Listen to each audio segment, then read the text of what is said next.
organe donc d'autorégulation des médias, est-ce de l'auto-censure. Simon Pierre, j'ai envie de dire que les médias, pour obtenir donc leur libération, ont plutôt accepté la création au sein d'eux d'un organe de régulation. Cet organe donc devait suivre de façon minutieuse le respect de la déontologie dans le traitement de tout ce qui est information donc dans les médias, sauf que sa création fait débat dans la cité. Pour beaucoup, c'est une manière donc de censurer encore plus la presse.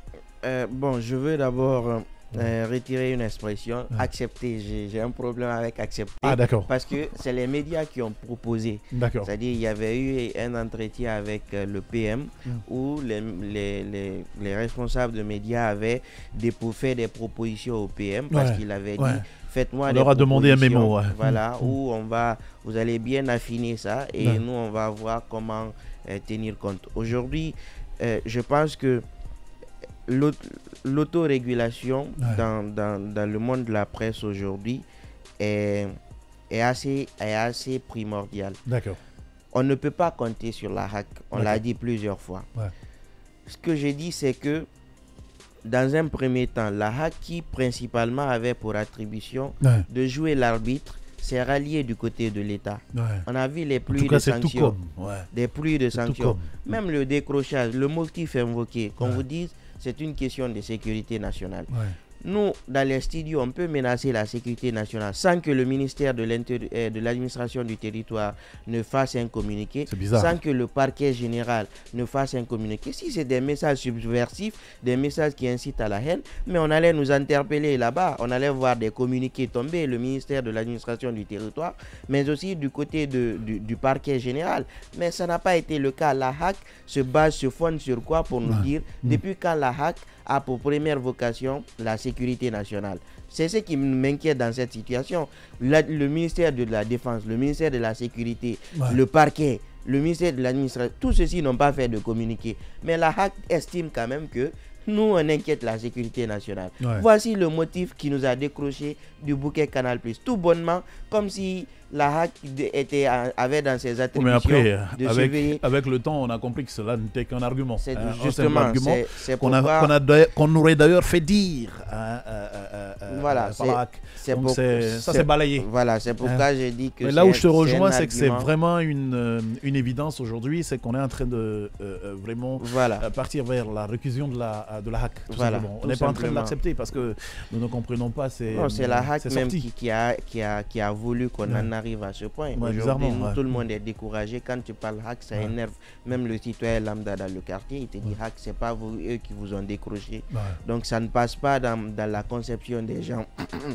Après, l'autorégulation, je pense pas que ça soit forcément un musellement de la presse ou de censurer. Non.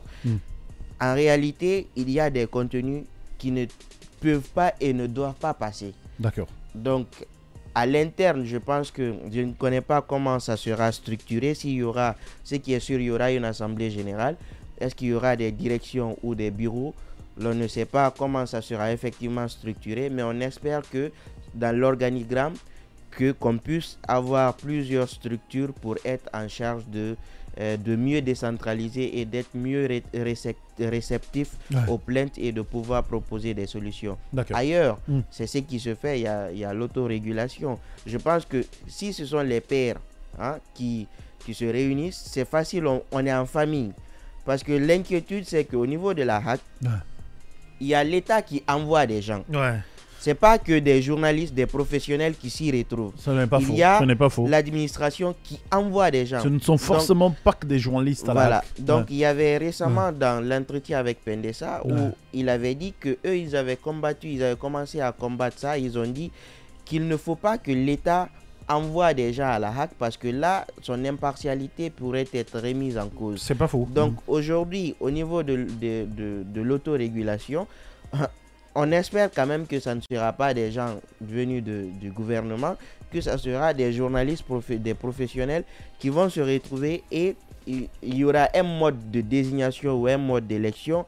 En tout cas, on va retrouver des gens qui ont des vertus, des valeurs qui vont se retrouver à la tête en tant que régulateurs. Maintenant, si on va dans ce sens, c'est aussi normal d'interpeller certains journalistes qui failliraient à leur déontologie, qui failliraient à leur éthique. Parce qu'il faut dire, on ne peut pas aussi nier cela, on n'est pas dans le nihilisme. Il y a des journalistes aussi qui vont parfois à l'excès. Donc quand ils vont à l'excès, il est important de pouvoir les rappeler à l'ordre. Parce que pourquoi je le dis récemment, l'entretien avec le PM, où les responsables de médias étaient allés, il y a un journaliste qui s'est permis d'écrire aussi sur son site, de dire que non, ils ont signé des choses là-bas, alors que lui, il n'était pas là-bas, il ne sait pas ce qui s'est passé, il se permet de décrire sur son site que les gens ont signé des choses là-bas. C'est quand même assez grave ce qu'il dit, et si l'autorité de régulation était en place, lui, normalement, on devait le sanctionner tout simplement.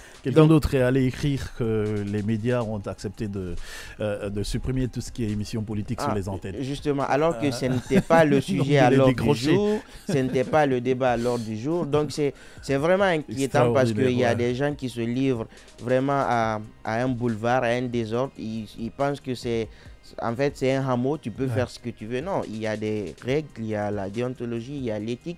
Il faut vérifier les informations avant de les publier. Donc aujourd'hui, la nécessité de créer l'autorégulation est assez cruciale, assez pressante. Il faut le faire maintenant si tout va bien, parce que il faut soigner l'image que les gens ont des médias. Il faut aussi qu'à l'interne, qu'on puisse s'interpeller les uns et les autres sur des règles qui nous gouvernent. Donc globalement, je pense que c'est important, c'est bien, et il faut le faire à temps. Voilà. Après, de l'autre côté, c'est la question autour de l'existence désormais de la HAC, parce que c'est elle qui avait cette charge, à moins que je ne me trompe. Non, bon, la HAC, finalement, pas forcément. Elle restera les observatrice. Les deux peuvent cohabiter.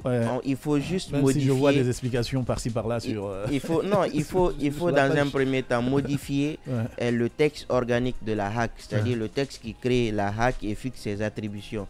Dans ses attributions, retirer le pouvoir de sanction, c'est-à-dire que ça sera à l'autorégulation de pouvoir sanctionner un journaliste. Parce que la HAC, on estime que ces sanctions sont sévères et ces sanctions sont parfois sans tête ni queue, c'est-à-dire c'est dans un seul sens. On envoie un journaliste là-bas, peu importe le motif, tu prends 6 mois ou tu prends 3 mois. C'est ce qu'on observe. Donc, il faut retirer ce pouvoir de sanction à la HAC. Les autres, il y a assez d'attributions. La HAC défend aussi l'information. Il faut qu'il y ait de l'information. Il faut aussi qu'il y a le droit des consommateurs, le droit des citoyens. Les citoyens doivent être informés. La HAC peut en tout cas veiller à ça aussi. Donc, il y a d'autres attributions.